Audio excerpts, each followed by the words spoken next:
ceiling of the old one. Silver is not going back to the old world. It is building a launch pad on top of it. Think of it like a dam.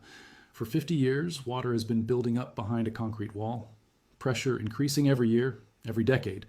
Every attempt to breach the wall was pushed back, but the water never went away. It just kept building. And now for the first time, the wall is cracked.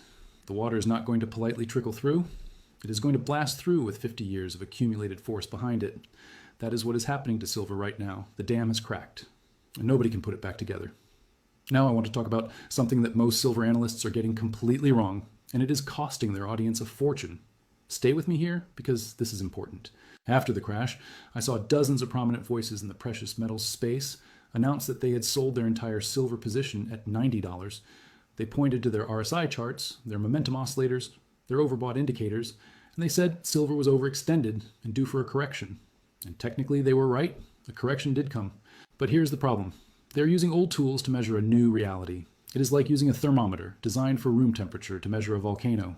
The instrument was not built for this. RSI hitting 80 on a monthly chart used to mean overbought, used to in the old range. When silver was trapped between 4 and 50, those readings made sense. But we are not in that range anymore. The annual momentum charts I pulled show that silver has already blown past the momentum levels that marked the 2011 high and the 2020 surge high. The old ceiling on momentum has been broken just like the old ceiling on price, which means anyone using old overbought metrics to time their exit is going to miss the largest move of their lifetime. And here's the cruel part. Once they sell, the psychological barrier to getting back in at a higher price is enormous. Most of them never will. They will watch from the sidelines as silver does exactly what copper did after its multi-decade breakout. They will be right about the correction and catastrophically wrong about the trend. There are 3 types of people watching this video right now. The first type sold during the crash and is hoping I am wrong so they can feel smart about their decision. The second type held through the pain and is looking for confirmation that they are not crazy. And the third type has been watching from the sidelines, waiting for the perfect entry, and is now realizing that the perfect entry might have already passed. Whichever one you are, the data does not care about your feelings. It only cares about the pattern. The pattern says we are in month 2 of a 5 to 7 month surge that historically produces triple-digit percentage gains. Now, let me show you something that nobody in mainstream media is talking about. And this is the part that took me down a rabbit hole I did not expect. I pulled up the Shanghai silver price and compared it to the New York COMEX price. And there was a $30 gap.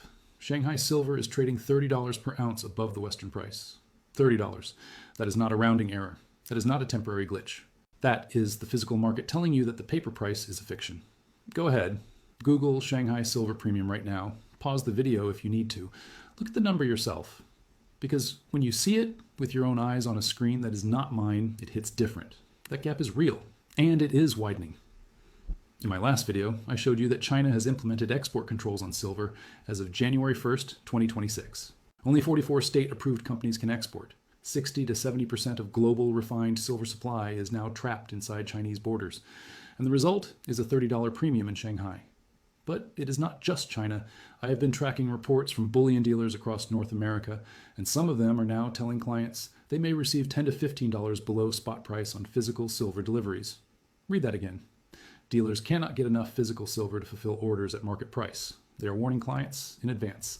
That is not a healthy market. That is a market where the price on your screen and the price in the real world are 2 completely different numbers.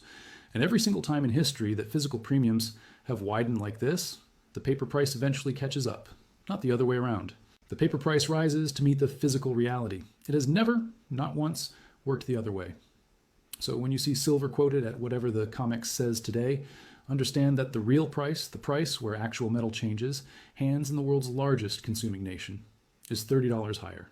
That gap has to close, and it closes by the Western price going up. But that is not even the craziest part. Remember when I told you that silver rides on 2 waves? This is critical. Most people think silver is an industrial metal, and they are half right. Silver goes into solar panels, AI infrastructure, electronics, medical devices. China produces 80 to 90% of the world's solar cells, and silver is essential in every single one. The global supply deficit has not been satisfied for 5 consecutive years. Demand has exceeded supply every single year since